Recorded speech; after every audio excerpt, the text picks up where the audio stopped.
today we're tidying up this snake plant, which I got from the plant market here in my village. And when I got it, the roots were in a bit bad condition, and I think it hadn't been getting enough light, so it's all spread, as you see. And here the middle section, you can see it's growing a bit more tight together. So what I'm gonna do is I'm gonna be pruning off some of these old crispy leaves, and also some of these ones which are not fully dead but are also not looking great. And what I'm gonna do is I'm gonna try to propagate them in here. So I'm just gonna add a bit of water and let's see if something grows.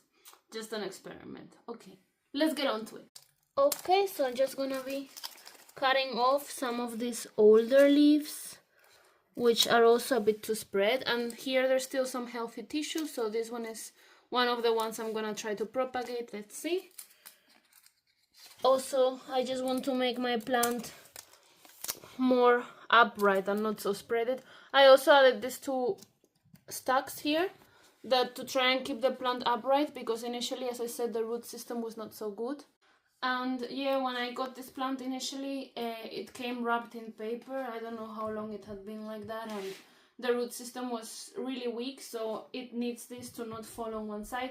Originally, I just let her rest on one side, but then like I try to make it bit by bit more upright. So let's see.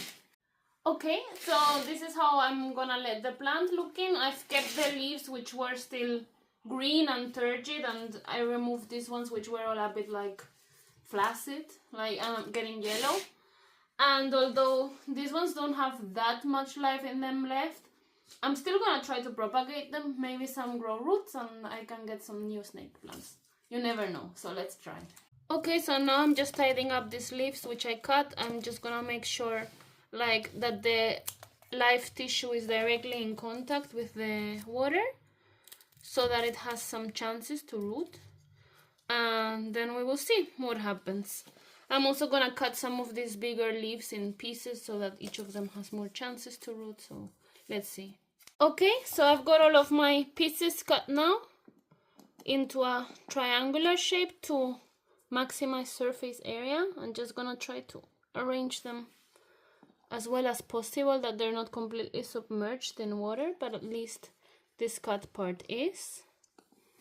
And yeah, let's see if something grows roots. I hope so.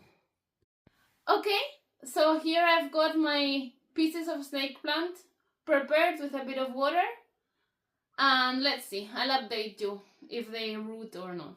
That's all for today. Bye, see you on the next one.